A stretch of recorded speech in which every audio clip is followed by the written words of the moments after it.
এই নাও দাও, আরও দাও গ্রামে ওয়াইফাই, এবার বুঝো ঠেলা। হ্যালো এভরিওয়ান, আসসালামু আলাইকুম। কেমন আছো তোমরা সবাই?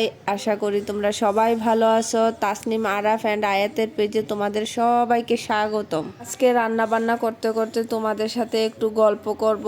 তো আমি আজকে রান্না করব ডিম, আর সাথে একটু মুরগি রান্না করব বাচ্চাদের জন্য। তো আমি চাল ধুয়ে বসিয়ে দিয়েছি, ডিমও সিদ্ধ করে ছিলে নিয়েছি। চলো বন্ধুরা, রান্না করতে করতে তোমাদের সাথে একটু গল্প করে নেই।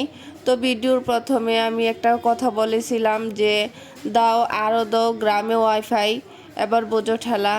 তো গ্রামে কিছুদিন আগে একটা মহিলা ভিডিও করেছিল যে 1 কাপ চা বানাই স্বামীর জন্য। তো এই ভিডিওটা প্রচুর ভাইরাল হয়ে যায়, আর ওনার ওই ভিডিওতে কিন্তু প্রচুর মানুষের রিলস বানিয়েছে। এখন কথা হলো, একজন মানুষ যদি তার স্বামীর জন্য চা বানাতে বানাতে রিলস বানিয়ে ভাইরাল হয়, তাতে কি সমস্যা রে ভাই? গ্রামের মানুষ, সেজন্য কি চা বানানো যাবে না, রিলস বানানো যাবে না? আমরাও তো গ্রামের মানুষ, শহরে আসছি 2 দিন হলো, আবার গ্রামেই ফিরে যাব।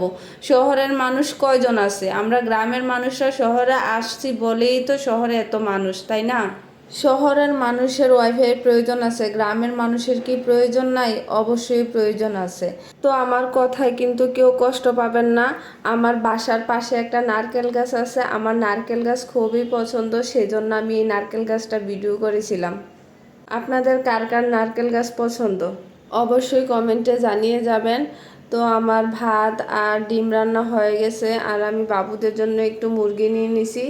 ফ্রিজে গিয়ে দেখি যে মুরগি নাই, তো সামান্য একটু মুরগি ছিল, এটাই নিয়ে নিছি। তো শুক্রবার বলে কথা, বাচ্চাদের একটু মুরগি না হইলে না।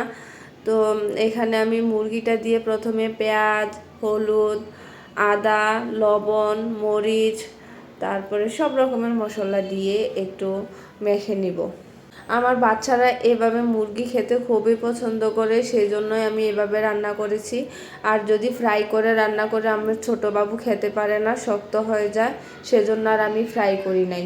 তো এখন একটু আমি লেবুর রস দিয়ে দিছি, এতে করে তরকারির টেস্টটা আরও দ্বিগুণ হয়ে যায়। আমি এটা এভাবে মেখে প্রায় 20 থেকে 25 মিনিট ঢাকনা দিয়ে ডেকে রেখে দিয়েছি। এভাবে ঢাকনা দিয়ে রেখে দিলে তরকারির টেস্টটা আরও দ্বিগুণ হয়ে যায়, সেই জন্য এভাবে ঢাকনা দিয়ে রেখে দিতে পারলে অনেক ভালো। যদি হাতে সময় থাকে এভাবেই রান্না করবেন। তারপর আমি প্যানে এটা দিয়ে একটু নাড়াচাড়া দিয়ে সামান্য একটু পানি দিয়ে ঢেকে দিয়েছি। তারপরে এটার ভিতর থেকে আরেকটু পানি বের হয়েছে, এখানে আমি আলু আর গাজর ছিল 2 টুকরা, তো এটা দিয়ে দিয়েছি।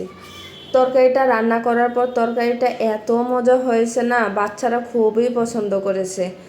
আর আমার বাচ্চারা তো মুরগি এত পছন্দ করে না, মুরগি যেভাবেই রান্না করি ওরা সেভাবেই খেতে প্রস্তুত। তো আমিও একটু সুন্দর করে রান্না করে দেওয়ারই চেষ্টা করি। আলুটা সিদ্ধ হওয়ার বাকি আছে, সেজন্য আমি আরেকটু পানি দিয়ে দিছি, সাথে 2 টুকরা টমেটো দিয়ে দিছি, 2টা কাঁচামরিচ দিয়ে দিছি। তো আমার রান্না প্রায় শেষের দিকে, কালারটা তেমন ভালো আসে নাই, সেজন্য আমি ফোড়ন দিয়ে দিয়েছি। তো আমার রান্না শেষ। আমার ভিডিও কেমন হয়েছে অবশ্যই জানাবেন। আল্লাহ হাফেজ।